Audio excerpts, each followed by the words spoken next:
I was thinking, it's the small things that come out.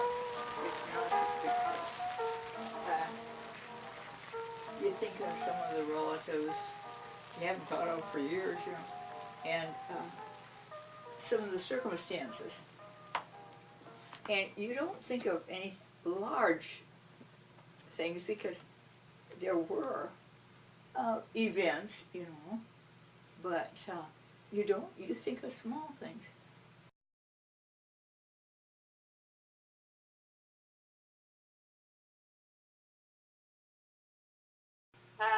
He graduated from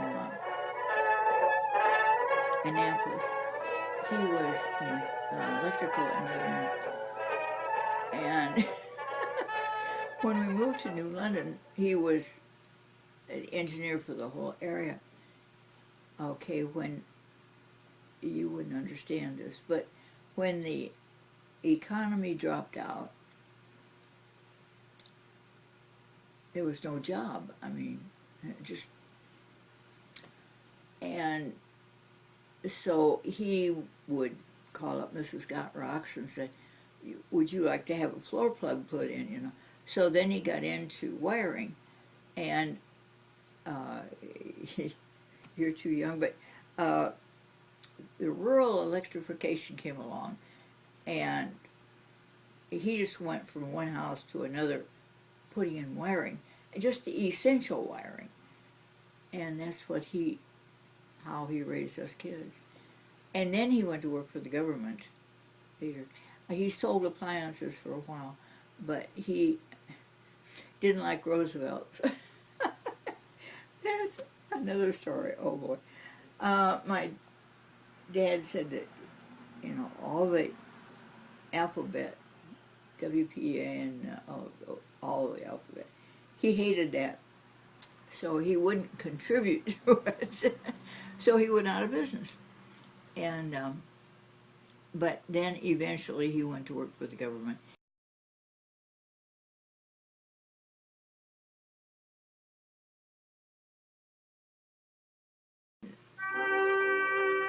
I was with the Navy, and eventually my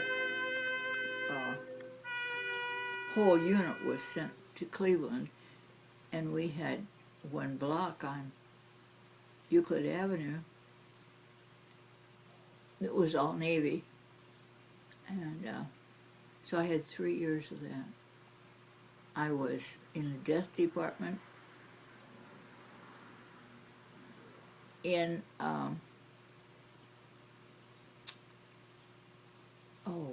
where you, if you're a sailor, you have so much money put aside for your family. Oh, it's in that department, and I don't know how many thousands of people worked there, but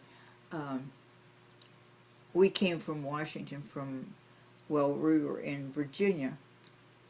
The whole section came, and that was I think about it now, if a ship went down, no matter, you know, there'd be several thousand people on board, we assumed they all died.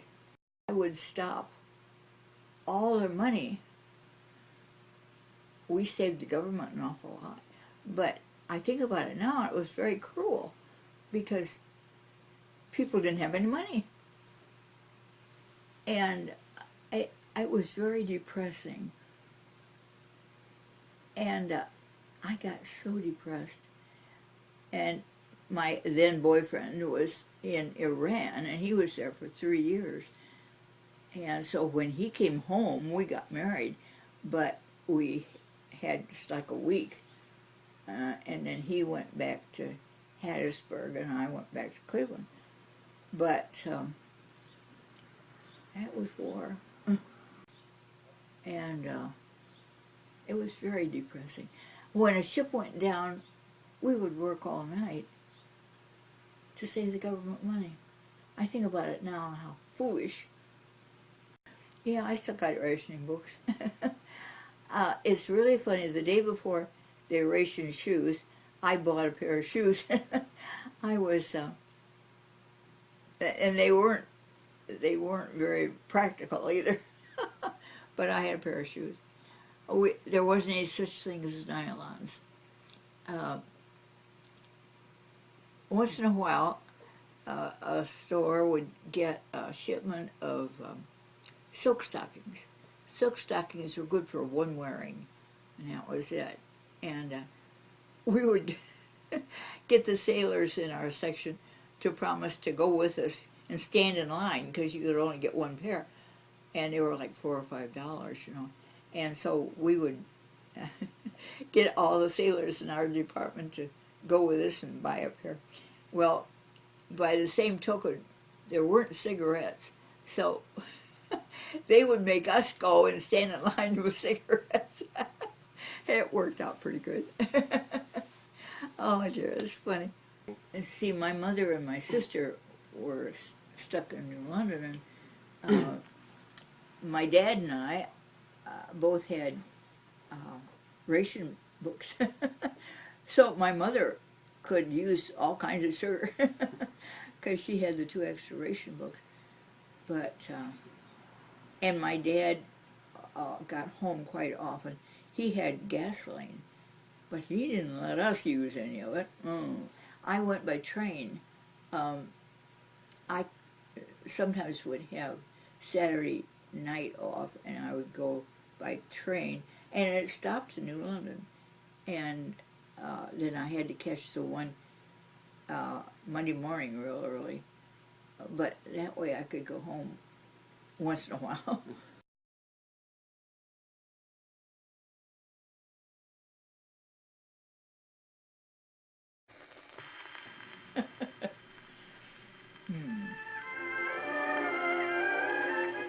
I suppose in the 50s. The 3 men.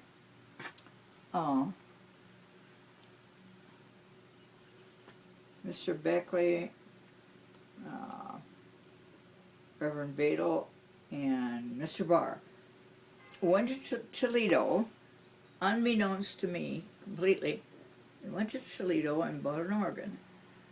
And they brought it back, set it down, and said, "Play it." I said, "You've got to be kidding." "Well, we'll get a teacher for you." There wasn't a teacher in Norwalk. And I lived on Milan Avenue, and I rode a bicycle over to church every night after I put the kids to bed. So it would be about 8 o'clock, and I worked on it until midnight, and my husband had a fit. But a lady from North Fairfield, I have no idea who she was. She was an organist, and she visited the church, and she heard me, and she said, "Oh, it's awful." And she came back almost a year later, and she said, "You've got it." Boy, I'll tell you, it took an awful lot of work. And it was a small organ. It only had half the pedals. And we had a young guy, he was about your age, very popular in town, and he was killed in an automobile accident. And they knew that our church wouldn't hold the funeral. So they had the funeral in the high school, the old high school. And they took that organ up there, put it on the platform up there. Oh, brother. But anyway, we had the funeral there. And then I got some compliments. And as small as that organ was, I got quite a bit out of it. And see, we had no amplifiers or anything. And so it was quite a deal. But then I think that, well, we came up to, and Carnicom had suggested this organ. This one, yeah, okay. The one that they've got. See, that church was built around 63, I think. And it was probably 70 before we got that. but it was brand new. We've had some problems with them, but really, you could count on one hand. I remember when Easter morning, I got in there and it wouldn't start. And I called Carter Coleman. He quick came, and it was just plug-in, you know, some that. And we were glad that he was close, because otherwise we'd have had the piano. The day I walked into Calvary Baptist, we were going back and forth to my home church, and the second baby was born, and my mother was keeping it, first one, and she was kind of tired of keeping kids, and they had rhubarb in my home church, and it kind of involved my husband. Now, you got to remember that he was pretty close to 30 by this time, and they announced that he was too young to be on the board. And I said, I think it's time we go to Norwalk Church. Well, where? Well, Mr. Barr had sold us the house. Too bad we ever sold it.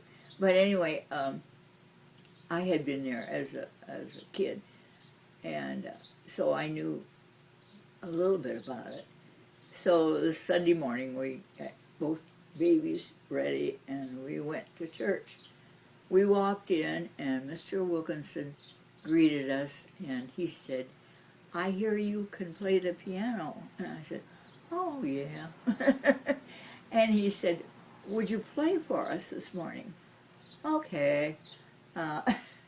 I knew this one man in the congregation. He'd worked for my dad. And so I played up and down. And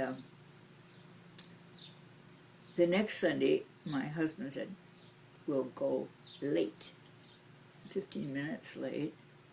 And Mr. Wilkinson met us at the door and said, "We've been waiting for you."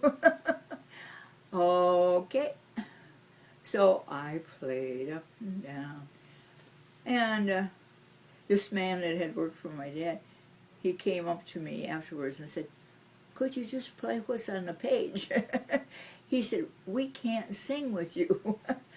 Oh, well, I didn't want to play, and my husband didn't want to keep both kids, no nursery or anything. And I suppose there was 25 people there. And but I said, "Yeah, I'll play what's on the page." So I'll. That was 1947.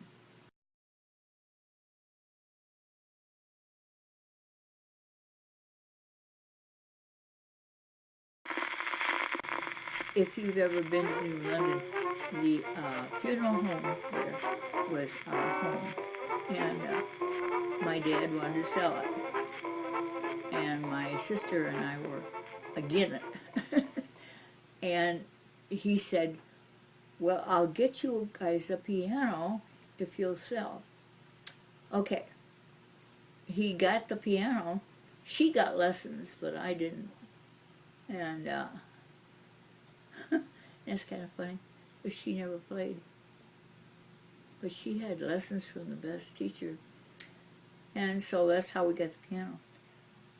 But I probably was a senior in high school, so it was probably around 41. Yeah. But I never, I had a girlfriend that played, and she said, "I'll show you. This is middle C, and that is middle C on the page. From there on in, you're on your own." So you know how I did it? Counted. My sister got the best teacher in town, and she practiced in the morning at 7 o'clock every morning. And so I practiced at 7 o'clock every evening. But my practicing was, you had so many notes on this side and so many on this side. Oh my. I think about it now, and you think about all the patience. And I played the clarinet. My mother said I only practiced when she had company. She said I was horrible. Over 90 years, I was thinking, it's the small things that come out. It's not the big stuff.